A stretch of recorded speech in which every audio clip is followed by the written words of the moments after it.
Newton second of motion, Newton का motion का दूसरा कानून। When a net force acts on a body, it produces acceleration in the body in the direction of the net force. जब किसी जिस्म पर कोई नेट फोर्स अमल करती है, जब भी हम किसी जिस्म पर कोई फोर्स लगाते हैं, उससे उस बॉडी के अंदर, उस जिस्म के अंदर एक्सेलेरेशन पैदा होता है, और एक्सेलेरेशन की सिमत वही होती है जो कि उस नेट फोर्स की होती है, जो कि लगाई जाने वाली फोर्स की होती है।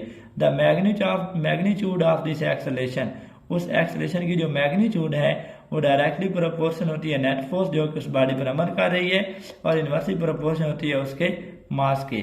When a net force acts on a body, जब किसी जिस्म पर कोई फोर्स अमल करती है, it produces acceleration in the body in the direction of the net force, तो वो फोर्स अपनी ही सिमत में उस बॉडी के अंदर एक्सेलेरेशन पैदा करती है। The magnitude of this acceleration, इस एक्सेलेरेशन की जो मिकदार होती है, जो मैग्नीट्यूड होती है, वो डायरेक्टली प्रोपोर्शन होती है उस नेट फोर्स के जो कि उस जिस्म के ऊपर लग रही है। यानी जो एक्सेलेरेशन पैदा होगा उसकी मैग्नीट्यूड, एक्सेलेरेशन जो फोर्स लग रही है उसके ऊपर, तो एक्सेलेरेशन की मैग्नीट्यूड फोर्स की मैग्नीट्यूड के डायरेक्टली प्रोपोर्शनल होती है, and inversely proportional to its mass. तो उस जिस्म के अंदर फोर्स के लगाने से जो एक्सेलेरेशन पैदा हो रहा है वो उसके मास के इनवर्सली प्रोपोर्शनल होता है। मैथमेटिकली हम इसको सॉल्व करते हैं। If a force produces N acceleration in a body of mass m, अगर एक फोर्स किसी जिस्म के अंदर जिसका मास m है ये एक्सेलेरेशन पैदा करती है, तो हम मैथमेटिकली इसको इस तरीके से लिख सकते हैं।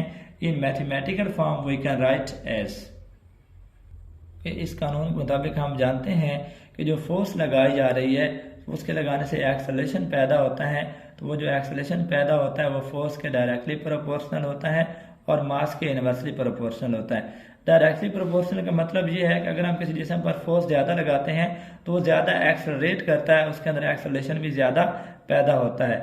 लेकिन अगर हम एक्सेलरेशन लगा रहे हैं ऐसे बॉडीज़ के ऊपर जिनके मास से डिफरेंट हैं, तो जिस बॉडी का मास ज़्यादा होगा वो कम एक्सेलरेट करेगा, उसके अंदर एक्सेलरेशन कम पैदा होगा। इनवर्सली का ये मतलब होता है, इनवर्सली प्रोपोर्शनल का। अगर मास ज़्यादा है तो वो कम एक्सेलरेट करेगा, अगर मास कम है तो वो ज़्यादा एक्सेलरेट करेगा। इन दोनों रिलेशन को अगर हम कंबाइन कर लें तो ये आ जाता है डायरेक्टली प्रोपोर्शनल टू F/m। हम जब भी प्रोपोर्शनैलिटी के साइन को ख़त्म करते हैं, इक्वल का साइन लगाते हैं, बराबर का साइन लगाते हैं, कांस्टेंट लगाते हैं, यहाँ पे हम कांस्टेंट k लगा रहे हैं, तो ये आ जाएगा a बराबर है k F तकसीम m। ऐसा यूनिट्स में जो k की वैल्यू यूज़ की जाती है वो 1 यूज़ की जाती है। इन ऐसा units k is equal to 1। Now above equation becomes a is equal to F/m। तो जब हम k की जगह 1 दर्ज करते हैं तो एक्सेलरेशन की वैल्यू आ जाती है F/m। तो यहाँ से m जो कि डिवाइड हो रहा है इस तरफ आके एक्सेलरेशन से मल्टीप्लाई हो जाएगा, f बराबर है ma, या हम इसको लिख सकते हैं f is equal to ma।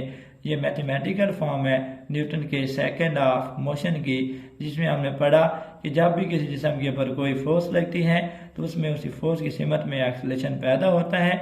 वो एक्सेलरेशन फोर्स के डायरेक्टली प्रोपोर्शनल होता है और मास के इनवर्सली प्रोपोर्शनल होता है। मैथमेटिकली हम इस सारे सब को सॉल्व करके लेके आए तो हमारे पास फोर्स की इक्वेशन आ जाती है F is equal to ma।